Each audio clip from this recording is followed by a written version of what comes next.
hoy el doctor Rafael Sánchez Cárdenas, exministro de Salud.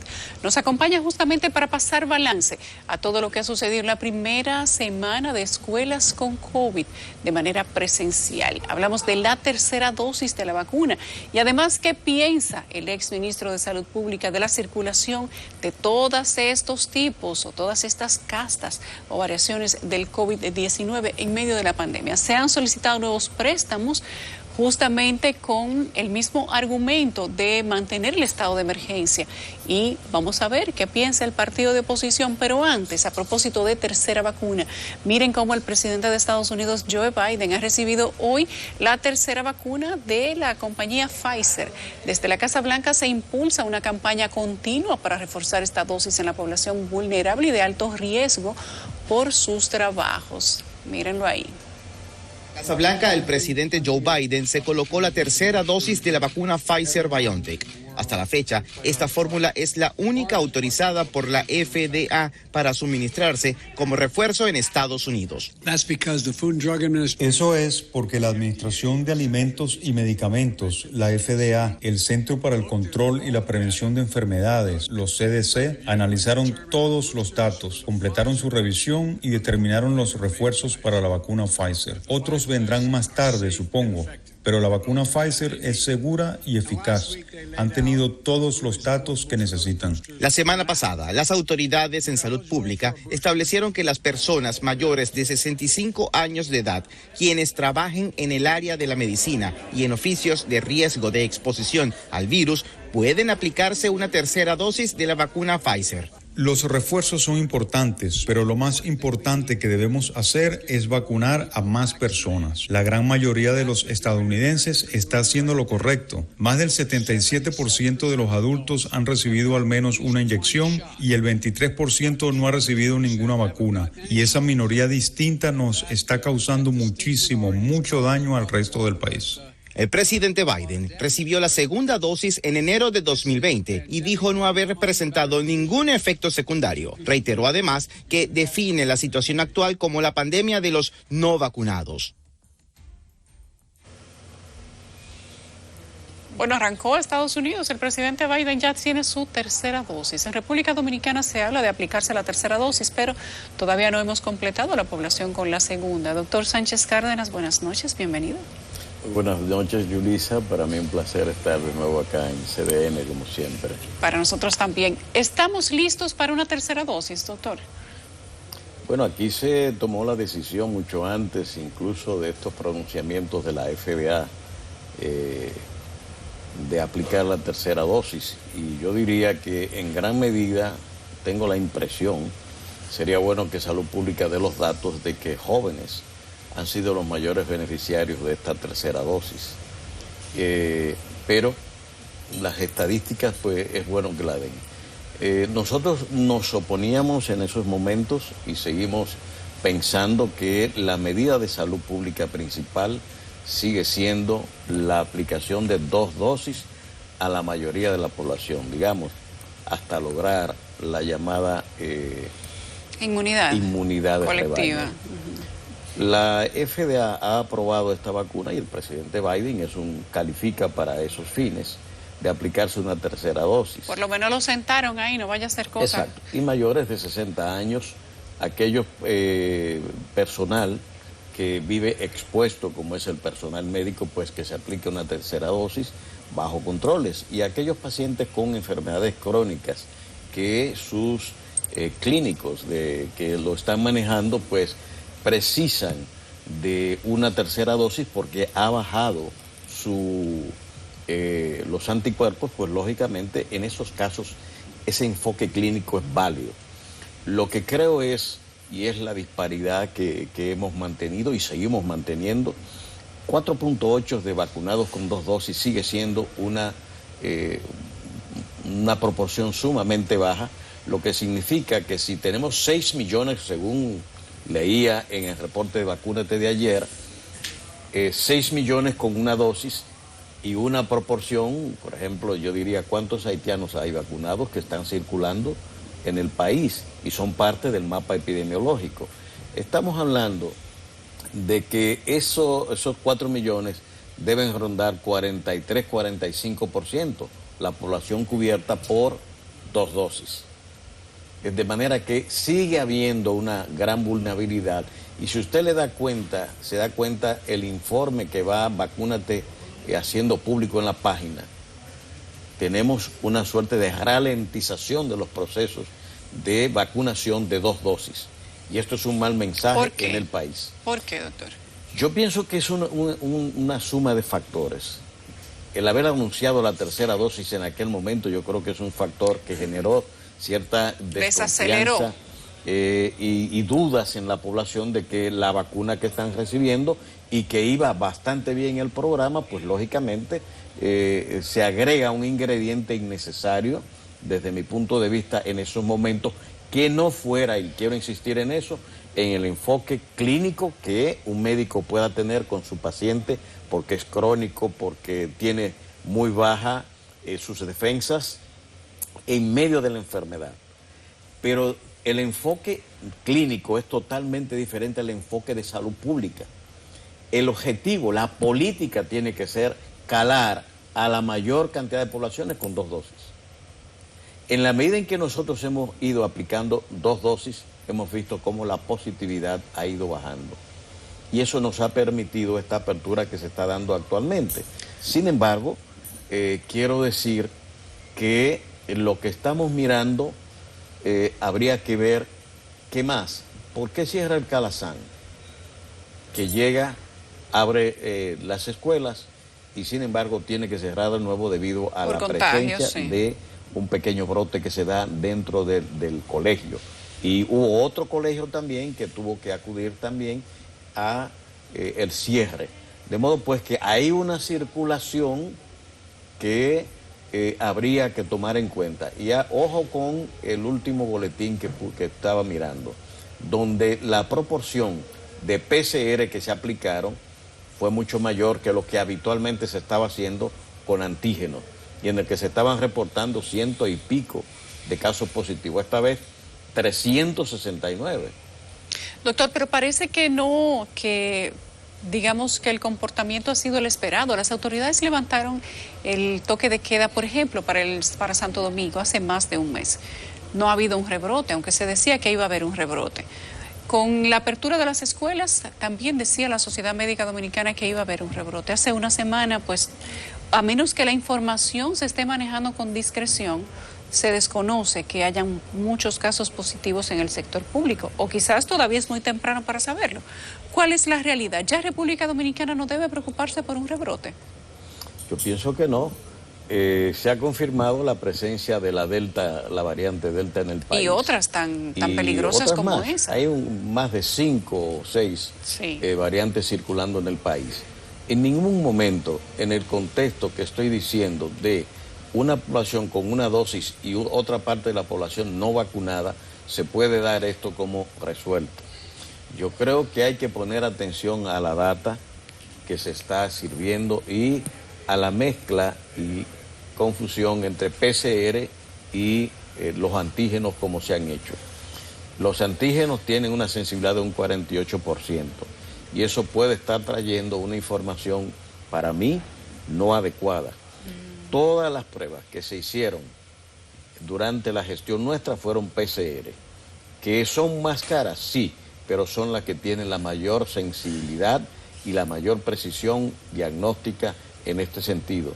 En los últimos meses se ha privilegiado, y están puestas ahí en los reportes que se dan de salud, el uso de antígenos. De más del 50-60% de las pruebas se hacen con antígenos, no con PCR. El de ayer tenemos 379 casos.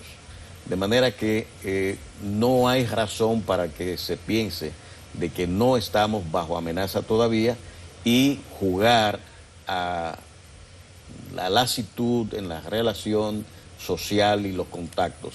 Yo creo que esto es un error importante que hay que tomar en cuenta. ¿Debemos seguir en estado de emergencia todavía, doctor Cárdenas? Algo que había sido muy criticada. Hace un año se hablaba de que no era necesario estar en un estado de emergencia, que no era necesario seguir tomando préstamos dentro de un estado de emergencia, porque esto era simplemente una manipulación política. Seguimos en esa circunstancia todavía un año después. ¿Qué piensan ustedes ahora? Lo que en aquel entonces decía la oposición, hoy gobierno, era justamente eso, que nos regateaba 15 días del estado de emergencia en un momento en el que la pandemia empezaba a desarrollarse en el país. Sí. Y todos los países desarrollaron los estados de emergencia. Hoy, una vez que son gobierno, han reafirmado y repetido 9 veces el estado de emergencia de 45 días. De manera que la politización era evidente de que en oposición hablaban de una manera y ya en el gobierno hablan y se comportan de otra manera. Esto es una doble cara, una doble moral en el enfrentamiento de un tema sanitario tan importante como este, en el que el país debió unificarse desde el inicio, porque no hay alegato válido para lo que se argumentaba anteriormente. En este momento, si tenemos una positividad tan baja, rondando el 5%, ¿por qué el estado de emergencia?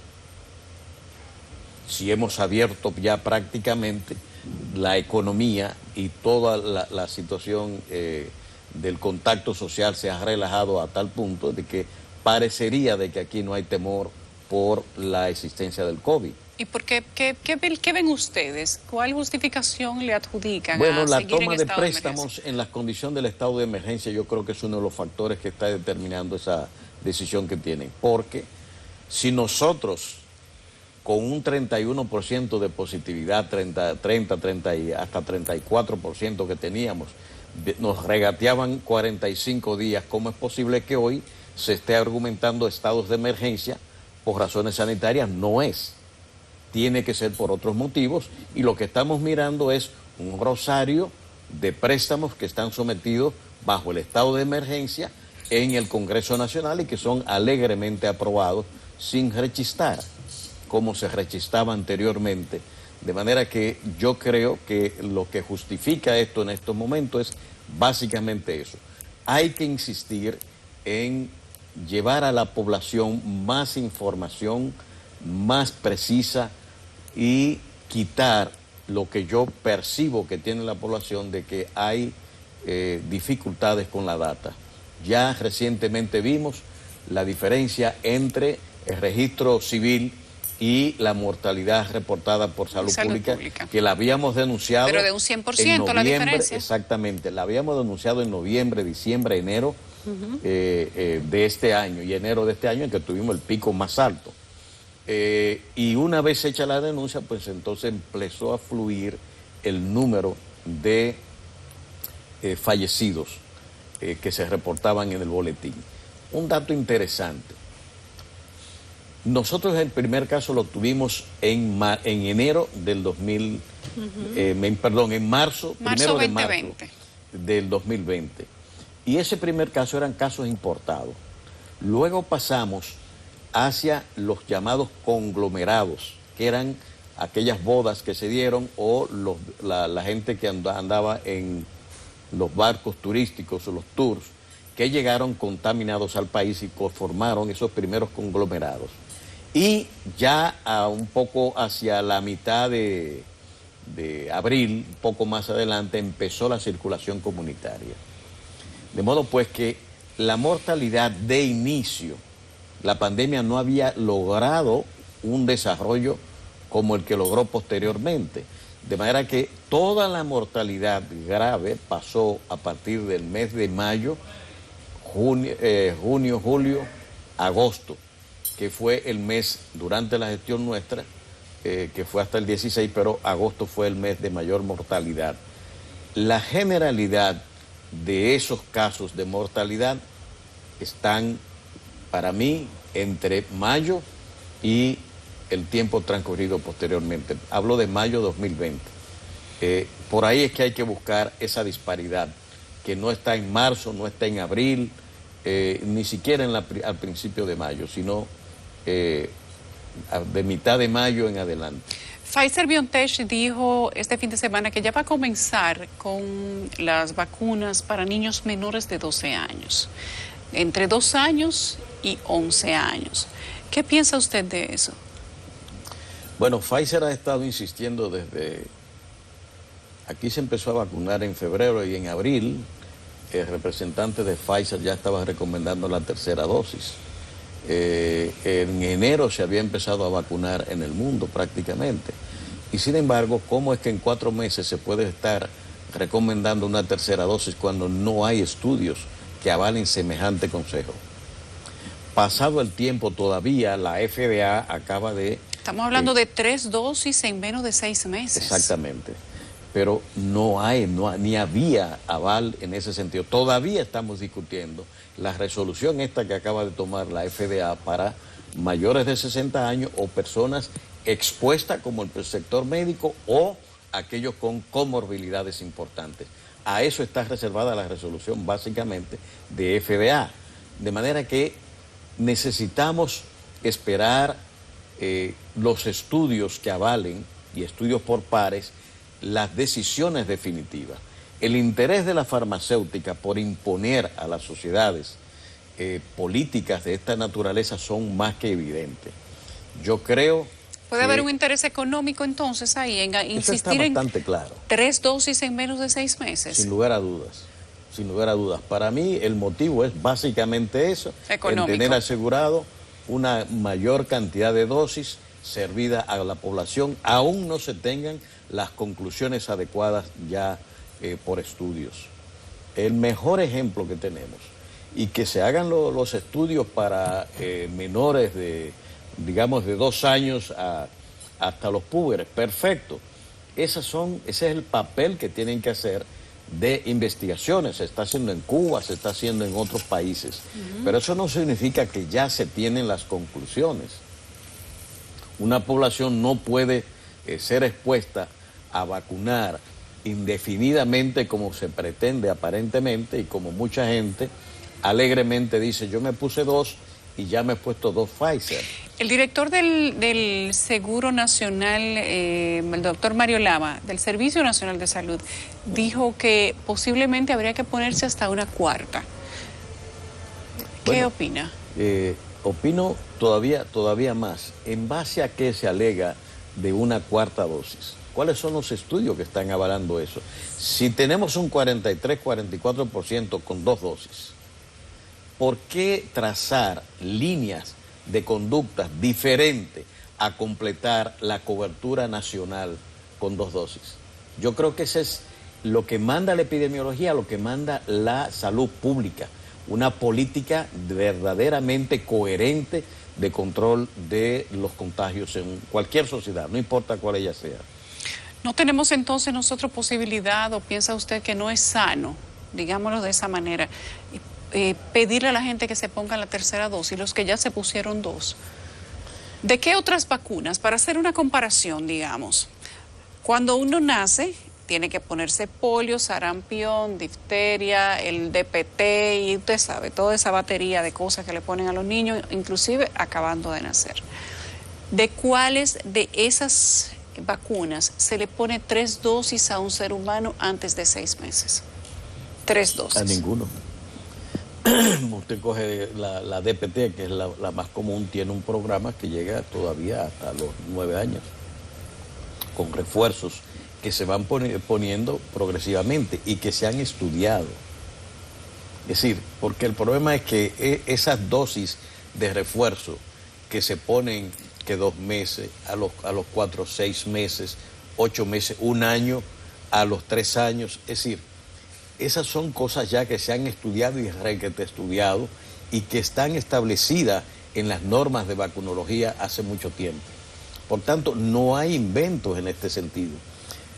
Aquí queremos, en el caso del COVID, inducir a la población a una conducta apresurada que se sale del enfoque epidemiológico y de salud pública para dar privilegio al enfoque clínico. Yo me he puesto 2 dosis de Sinovac. ¿Le dio el COVID, doctor? No me ha dado que COVID usted nunca. Sepa. Y yo creo que estuve bastante expuesto. Sí. Y sigo, lógicamente, con mi mascarilla, con los cuidados del lugar. ¿Usted cree que con esas dos dosis que mantenía durante la pandemia? ¿Está cubierto con esas 2 dosis? Hasta ahora sí. Yo creo que sí. ¿Se ha hecho las pruebas Para mí, antígenos? mi mayor preocupación está en la gran cantidad de personas que hay en la sociedad que tienen 6 millones, dice, vacúnate, que tienen una dosis, y sumémosles a eso los que no se han vacunado. ¿Cuántos haitianos tenemos aquí circulando? 600,000, 800,000. Dice el director general de Migración que no hay un número certero, que ellos no tienen seguridad de cuántos son. Pero la encuesta que se hicieron hablaban de 600,000. Digamos que en todos estos apuros con que vive Haití tengamos 800, 1 millón. Entonces estamos hablando de 7 millones de personas que tienen una dosis o que no tienen, más los visitantes a los que no le estamos exigiendo ni vacunación ni un PCR. ¿Cuántos de esos visitantes, ahora que estamos estimulando el turismo, le vamos a reclamar y a notificar de que no tienen vacuna? ¿A cuántos? Entonces, es en ese campo de vulnerabilidad en el que estamos desenvolviéndonos. Y yo creo que es una desorientación en la política de conducción del plan de vacunación no insistir en las 2 dosis, no insistir en la búsqueda activa de las personas que no se han vacunado, en el casa a casa que los recomendamos hace ya más de 3 meses. Y el gobierno está lentamente esperando a que las personas vengan voluntariamente a buscar su vacuna. Yo creo que eso es debilidades y hay que insistir y machacar en la comunicación, pero con una búsqueda activa, un casa a casa en busca de las personas que no se han vacunado. Eso es imprescindible. Es como si usted anduviera vacunando polio en un ambiente en que se haya presentado un caso que jamás, gracias a Dios, se ha vuelto a presentar en el país. Eliminamos el polio prácticamente mediante campañas sucesivas, sostenidas, y usted no ha vuelto a ver esos casos jamás.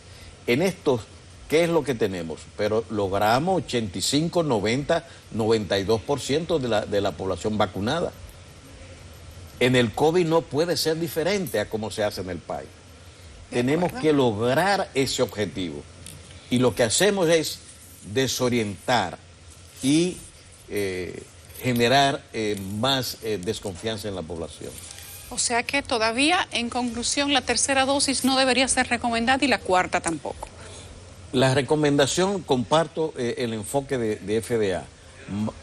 Personas con comorbilidades. Con comorbilidades y mayores de 60. Y mayores de 60 y personas sobreexpuestas como son los médicos. Los médicos, perfecto. Gracias. O enfermeras también. Todo el personal sanitario, pudiera decirse. Personal sanitario. Personal sanitario, personas con comorbilidades y mayores de 60. Porque los mayores de 60 son viejitos, doctor. Bueno, digamos que no son viejitos. La expectativa de vida nacional, gracias a Dios, ha crecido enormemente y eso pues genera mayores posibilidades de vida. Pero a partir de los 60 años, evidentemente, se empieza a ver hipertensiones, diabetes y otras comorbilidades que son de importancia.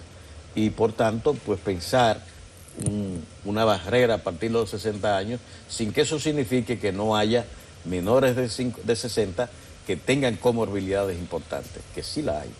Muy bien, gracias al doctor Sánchez Cárdenas, exministro de Salud Pública, que estaba con nosotros y va a venir de manera muy frecuente para equilibrar, ¿verdad, doctor? Cuando lo necesiten. Estamos trabajando duro en el partido, en la preparación de los planes estratégicos en materia de salud y observando el panorama político, cómo se va desenvolviendo, que está bastante caliente. Está interesante, doctor, está interesante. Y se va a poner más interesante todavía dentro de poco. Y con muchas preocupaciones. Muchas preocupaciones. Yo creo que ciertamente ahora estamos mirando, sobre todo con esta ya clara última operación del Poder Judicial vinculada a la narcopolítica. Falcón. La narcopolítica es algo de cuidado para el sistema democrático dominicano. Así es. y que estén todos juntos en un mismo nido, eso es muy peligroso.